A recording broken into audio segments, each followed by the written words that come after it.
ઈષ્ટદેવ ભગવાન શ્રી સ્વામિનારાયણ, પૂજ્ય લક્ષ્મીનારાયણ દાસજી સ્વામી, વાલા સંતો, વાલા હરિભક્તો,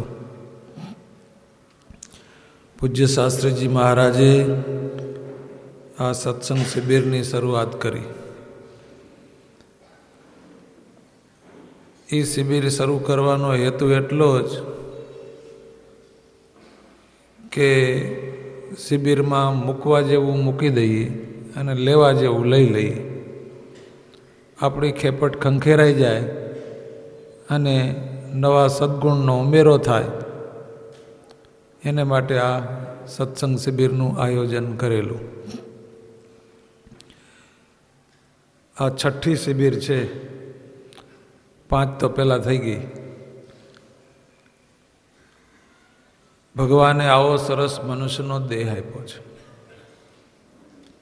ઘણા સુખી માણસો ઉનાળો આવે ને ત્યારે કે આપણે હવાફેર કરવા જવું છે, પંચગીની જવું છે, ઉટ્ટી જવું છે, માથેરાન જવું છે. પણ હું એમ કહું છું કે હવાફેર કરતાં મનફેર કરીએ તો કેવું સારું.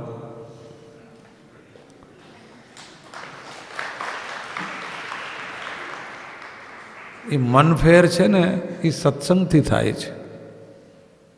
સત્સંગ વિના કોઈ દી મનફેર થાય નહીં. તમે કઈ કંપનીમાં નોકરી કરો છો એ મહત્ત્વનું નથી, પણ કઈ કંપની સાથે હરો છો ફરો છો ને એ બહુ મહત્ત્વનું છે.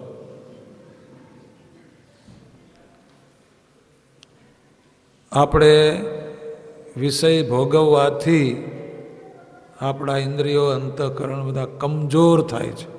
ભોગ ભોગવવાથી આપણામાં કમજોરી આવે છે. અતિ ત્યાગ રાખવાથી શુષ્કતા વ્યાપી જાય છે. પણ સત્સંગ છે ને એ તો આપણને આપણામાં તેજસ્વીતા વધારી દે છે. એટલે સત્સંગ છે એ મહત્વની ભૂમિકા છે. મકાનને ટટ્ટાર રાખવા માટે થાંભલાની જરૂર છે. શરીરને ટટ્ટાર રાખવા માટે પગની જરૂર છે. ઘરેણાને સાચવી રાખવા માટે તિજોરીની જરૂર છે. એમ નાના પ્રકારના સદ્ગુણોને સાચવવા માટેની તિજોરી એ સત્સંગ છે. સાજા થયા એ દવા લાગુ પડ્યાની નિશાની છે, અને હારા થયા એ સત્સંગ લાગુ પડ્યાની નિશાની.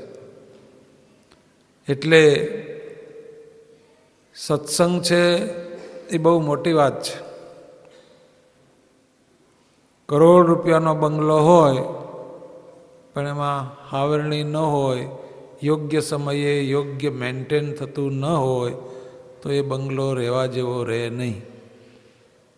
એમ આ પણ એક ભગવાને કરોડો રૂપિયાના બંગલા જેવું મનુષ્ય શરીર આપ્યું છે. એની અંદર શુદ્ધિકરણ થવું જ જોઈએ. તો એ શુદ્ધિકરણ એ અંદર કે બહાર સત્સંગરૂપી હાવરણી ફરવી જ જોઈએ. તો જીવ હારો રહે. શરીર માંદવું પડે તો એને દવાખાને લઈ જવું, પણ મન માંદવું પડે તો એને કથામાં લઈ જવું પડે ને. એને કથામાં લઈ જવું પડે. અને સત્સંગની દ્રઢતા એ એના વિના થાય જ નહીં. કથા વાર્તા વિના ક્યારેય થાય નહીં. ગુણાત્યાન સ્વામી કે અર્ધો અર્ધ કથા વાર્તાનો જોગ રાખશે એનું જ પાધરું રહેશે. ત્યારે જેમ છત્રી છે એ વરસાદથી આપણને પલળતા અટકાવે છે, એમ સત્સંગ છે ને એ જમાનાના ફેશન, વ્યસન અને દૂષણો એનાથી બગડતા આપણને અટકાવે છે. એટલે સત્સંગથી વિવેક આવે છે આપણામાં. સત અસતનો વિવેક આવડે છે. જો અસતનો આપણે ત્યાગ કરી શકીએ અને સત્સંગ કરીએ તો જ આપણને સત્સંગ થયો કહેવાય. આજે મોટા ભાગના સત્સંગીઓને એવું જોવા મળે છે કે બસ સ્ટેન્ડે જઈને બસમાં બેસી જવું, બસ આગળ પાટિયું નહીં વાંચવાનું કે આ ઘોઘા જાય છે ધારી જાય છે.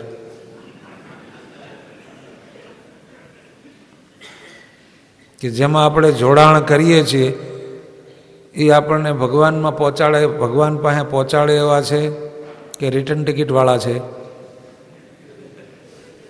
એવું કાંઈ નહીં જોવાનું. સમજાને? ભગવું લુગડું પહેર્યું છે ને, સમજાને? ત્યારે આવી જે વિવેકની દ્રષ્ટિ છે ને એ સત્સંગ વિના ક્યારેય આવે નહીં. અને બીજું, માટીના ઢેફાની જેમ પલરી જનારા જે સત્સંગીઓ છે ને એને સંતના દર્શનમાંય આનંદ આવે છે અને અસંતના પ્રદર્શનમાંય આનંદ આવે છે. એટલે આ સત્સંગથી વિવેક બુદ્ધિ આવે છે અને વિવેક બુદ્ધિની ઘણી જરૂર છે. શરીર માંદું પડે તો એને દવાખાને લઈ જવું પડે, મન માંદું પડે તો એને કથામાં લઈ જવું પડે ને. એટલે ભગવાન સ્વામિનારાયણે સત્સંગને બહુ પ્રાધાન્ય આપ્યું છે. ધર્મ, જ્ઞાન, વૈરાગ્ય, ભગવાનની ભક્તિ એની પુષ્ટિ સત્સંગથી જ થાય છે. સત્સંગ વિના ક્યારેય થતી નથી. મોટા સાધુએ તો એ જ તાન, મોટા સાધુ બહુ ભણ્યા નહોતા. મને એમ લાગે છે કે 50 સંતો એવા હશે શ્રીજી મહારાજ છતાં કે જે વિદ્વાન હશે અને શાસ્ત્રના પારંગત થયેલા હશે, પણ મોટા ભાગના સંતો છે ને અભણ હતા. અભણ હતા પણ એ 2 વસ્તુ ભણ્યા હતા. એક ભજન ભણ્યા હતા અને એક વર્તન ભણ્યા હતા. આ 2 તો એને માટે ઘણું હતું. ત્યારે એવા માઇકની સગવડ નહોતી, બરાબર? છતાં એ થોડું બોલતા તો એ ઘણું થઈ પડતું, કારણ કે એનું આચરણ બહુ ઊંચું હતું. એનું આચરણ બહુ ઊંચું હતું. આ જીવન જીવી અને જીવી જીવન જીવી અને જીવી બતાવવાનો આ સત્સંગ છે. કેવળ વાતોથી સત્સંગ નથી વધતો. આજે નિયમ અપાય છે, પ્રવચન અપાય છે, વચન અપાય છે, આચરણ અપાય ને એટલો જ સમાસ થાય. તો ભગવાન સ્વામિનારાયણના નંદ સંતો, મોટા મોટા સાધુઓ, એમને આ દાખલો કરીને એ જ કાર્ય કર્યું છે. એટલે સત્સંગ એના પાયામાં જબરજસ્ત ધરબાયેલું છે. પહેલાં તમને ખબર હોય તો પથ્થરીયો કોલસો વપરાતો ભઠ્ઠામાં. આપણે રોટલી બનાવવી હોય ને તો એ પથ્થરીયો કોલસો આખો ભરી દે ચૂલામાં, પછી આમ એકદમ ગરમ થઈ જાય ને તા લઈ જાય ને તો 1000 માણસનું રસોડું કરવું, રોટલી કરવી હોય તો એ બધું થઈ જાય. અને પછી એને પાવડીથી બહાર કાઢે, પાવડીથી અને બહાર કાઢે કોલસા. પણ ભઠ્ઠામાં અરસપરસની ગરમી આવતી ને એટલે લાલ અંગારા જેવા થઈ ગયા હોય કોલસા. પણ પછી એને પાવડીથી બહાર કાઢી નાખે ને પછી ધીરે ધીરે મૂળ કલરમાં આવે.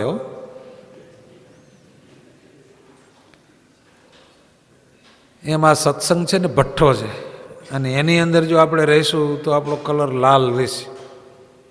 નકર આપણો મૂળ કલર તો કાળો જ છે, એ તો આવી જ જવાનો છે, બરાબર? અને બીજું, શ્રી કૃષ્ણ ભગવાને જ્યારે કાલીએ નૃત્ય કર્યું ત્યારે ભગવાને 2 પગથી સહસ્ત્ર ફણા ઉપર એવી ચપ્પળતાથી પગ મૂકે એકે ફણાને ઊંચી ન થવા દે. નાગકન્યાઓ હાથ જોડીને ઊભી કે હે પ્રભુ, આ અમારા પતિદેવ છે, તમે આટલી બધી તકલીફ લ્યો છો તો એ કરતાં આની પ્રકૃતિ સ્વભાવ કાઢીને એક બાજુ ફેંકી દો ને તો હાવ હેલું થઈ જાય.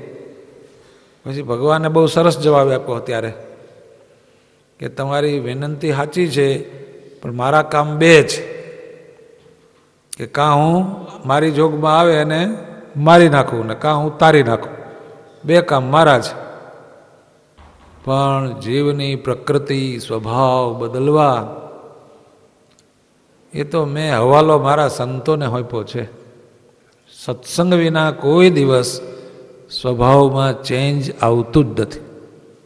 જ્યારે દર વર્ષે આપણે ગાડીના મોડલ બદલે એવી અપેક્ષા રાખી કે હવે મોડલ બદલે તો સારું. દર વર્ષે ગાડીના મોડલ બદલે એવી અપેક્ષા હોય આપણને, પણ સ્વભાવના મોડલ આપણે બદલવા માગતા નથી. પણ એ મોડલ તો બધા સત્સંગથી બદલે, નહીતર ક્યારેય બદલે નહીં. તો પ્રથમ ભક્તિ કર સંતન કા સંગા, દૂસરી ભક્તિ મમ કથા પ્રસંગા. મહારાજ ભગવાન સ્વામિનારાયણ એ જ આગ્રહ રાખ્યો છે. 5 વખત સત્સંગના બંધારણમાં 5 વખત કથાનો નિયમ હતો. પણ અત્યારે ઘસારો તો એને જ લાગવાનો છે. જાણે નિયમને ગહારો છે, સત્સંગને ગહારો છે, કથા વાર્તાને ગહારો છે. ગહારો તો ત્યાં જ છે, બાકી બધે ઠેકાણે પ્રગતિ જ છે. બધે પ્રગતિ છે, પણ ઘસારો તો અહીંયા જ છે. એટલે મહારાજે કીધું કે કથા વાર્તા વિના ક્યારેય રૂડા ગુણ આવે નહીં, અને જગતનું પ્રધાનપણું મટે નહીં. કામ ક્રોધાદિક એવા જે કટ્ટર જે દુશ્મનો છે, અંતઃશત્રુઓ, એ ક્યારેય ધીમા પડે નહીં. એટલે મહારાજ કે જેનામાં કથા વાર્તાનું અંગ નહીં હોય એનામાં ક્યારેય રૂડા ગુણ આવશે નહીં. આપણે 24 કલાક છે આખો દિવસના, એમાં જો 20મો ભાગ ગણીએ ને તો આપણે 2.5 કલાક ભજન કરવું જોઈએ. 10મો કાઢવો જોઈએ, પણ 10મો કદાચ ન નીકળે અને 20મો ગણીએ ને તો 2.5 કલાક ભજન કરવું જોઈએ. ત્યારે એના આગ્રહી થઈએ ને તો જ ભગવાનનું ભજન થાય, નકર ભજન થવું બહુ કઠણ છે. કારણ કે જીવ પ્રાણી માત્રને આ જગતનું બહુ જ પ્રધાનપણું છે. અસત્ય સુખનો ઉત્સાહ વધી ગયો છે, એ ઘટાડ્યો ઘટે એમ નથી. એટલે મહારાજ કે કથા વાર્તા કીર્તન ભજન એમાં અમારે કોઈ કાળે મનની તૃપ્તિ થઈ નથી, પણ તમારે ક્યારેય થવા દેવી નહીં એવું. અને કથા વાર્તાનું વાંચન, કેસેટું સાંભળવી કે સત્સંગમાં આવવું, આ ધીમું પડી જાય એટલે ભાંગલી કૂતરી જેવો સત્સંગ થઈ જાય. એ કૂતરીના એક પગ ઉપર વ્હીલ ફરી ગયું હોય, પછી જે હાલતી હોય એ જોયા જેવું હોય, જાને એવો સત્સંગ થઈ જાય. પછી પગ ઢેડી ઢેડીને હાલવાનું માંડ માંડ. બાપ દાદાનો વારસો મળ્યો છે, ટાઇટલને સાચવી તો રાખવું પડે. બાકી અંદર ખુમારી ન હોય, અંદર બળ ન હોય, ત્યારે જીવને બળિયો કરવો હોય.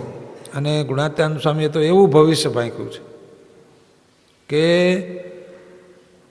જે સાધુ સાથે નહીં બંધાણો હોય એનો સત્સંગ રહેવાનો જ નથી, બોલો, એવું કહી દીધું. અને ત્યાં સુધી ગુણાત્યાન સ્વામીએ કીધું કે 18 કરોડનું તાજમહાલ ખડક્યું છે, પણ એ એટલા રૂપિયાના ઘઉં લઈને કથાઓ કરી હોત તો કેટલી થાત, બોલો. ગુણાત્યાન સ્વામી ક્યાં લગાડ્યું ને? કથાઓ કરી હોત તો કેટલી થાત. ત્યારે આ નવું વર્ષ છે, એના મંગલ પ્રારંભમાં ગયા વર્ષે આપણે ભગવાન તરફની લગ્ન કેટલી હતી અને અત્યારે હવે કેટલી લગાડવાની છે એનું આપણે તપાસ કરવાનો છે. અને બીજું કે આ નૂતન વર્ષે મહારાજ સર્વનું મંગલ વિસ્તારે અને આ વર્ષ પણ મંગલમય જાય અને સૌનું આરોગ્ય સારું રહે, શાંતિપ્રદ અને ભક્તિ સંપન્ન બને એવી મહારાજને પ્રાર્થના. અને ભગવાન સ્વામિનારાયણના સંતોથી જ આ સત્સંગ વધ્યો છે. અને સત્સંગ એ ઊંચી ભૂમિકા છે, એનાથી કંઈકના જીવન સુધરી ગયા છે. હૃદય શુદ્ધિનું સર્વિસ સ્ટેશન સત્સંગ છે. જેમ તમારી ગાડીઓને સુધારવા સર્વિસ સ્ટેશને લઈ જવી પડે ને, એમ આ હૃદય શુદ્ધિનું સર્વિસ સ્ટેશન એટલે સત્સંગ છે.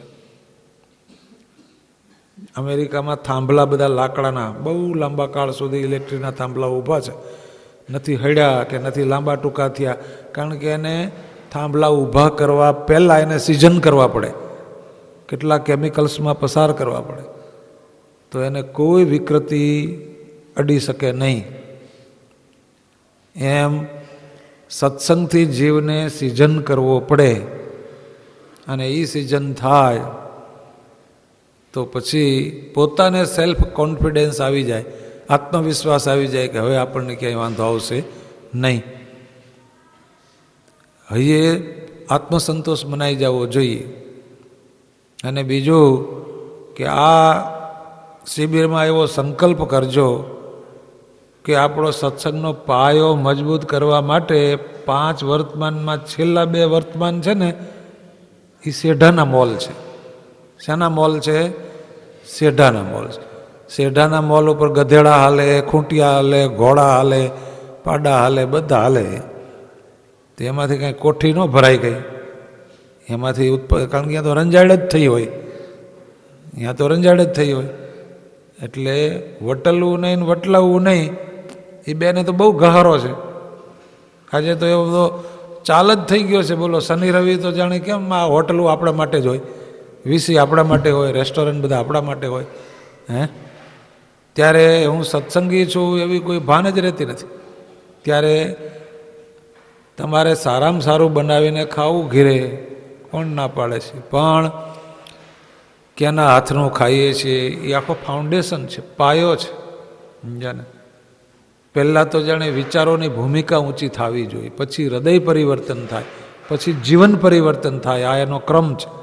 સમજાને? એટલે આહાર શુદ્ધિ અને વિહાર શુદ્ધિ તો હોવી જ જોઈએ, એ બહુ જરૂરી છે. સમજાને? એ બંને તો ખાસ હોવા જોઈએ.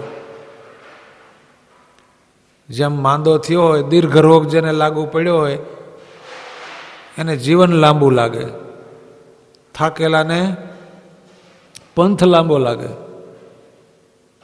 અને જેને નીંદર ન આવતી હોય એને રાત લાંબી લાગે, અને નોકરી આવતો ને 1 તારીખ લાંબી લાગે, માયામાં ડૂબેલાને ભગવાનના ધામમાં પહોંચવું લાંબુ લાગે. એટલે આપણે આ સત્સંગ દ્વારા આપણને આપણી ખામીની ખબર હોય કે સાલું આ સુધારો કરવા જેવો છે, આ સુધારો કરવા જેવો છે. આ તો રેડીમેડ સ્ટોર જેવું છે, આમાં તો બધી પ્રકારની વાતો આવશે. એમાં આપણને જે લાગુ પડતી હોય, જેને આપણે ટોપી પહેરવી હોય એ બીજાના માથે ફિટ ન કરાય, આપણી માથે જ ફિટ કરવી પડે તો જ ટોપી ફિટ થાય. બરાબર? એટલે આ સત્સંગથી આપણા જીવનમાં જરૂર સુધારણા થવી જોઈએ. અને જ્યાં જ્યાં ખામી હોય, ડેમેજ હોય, એ ડેમેજ ભાગને રિપેર કરવા માટેનું આ એક વર્કશોપ રૂપે આ શિબિર છે. અને આપણું જીવનમાં જરૂર સુધારો થશે. અને ભગવાન આ નૂતન વર્ષ ખૂબ આપણું પ્રગતિમાન બનાવે. અને દિવસે દિવસે આપણો સત્સંગ આંતરિક, આપણે સત્સંગી કહેવરાવું નથી, પણ સત્સંગી થાવું છે. થાવું અને કહેવરાવું બેમાં જુદી વસ્તુ છે આખી. એટલે એમાંથી આપણે એ ક્લાસ બદલી અને થાવાના ક્લાસમાં આવવું છે. એને માટે આ શિબિર છે. અને આ નવું વર્ષ બધા એનું ભગવાન શ્રી હરિ મંગલ વિસ્તારે, અને ભગવાન ખૂબ ભક્તિનું, સત્સંગનું, સદાચારનું સવિશેષ બળ આપે, એટલું કહીને વિરમું છું. સ્વામિનારાયણ ભગવાન.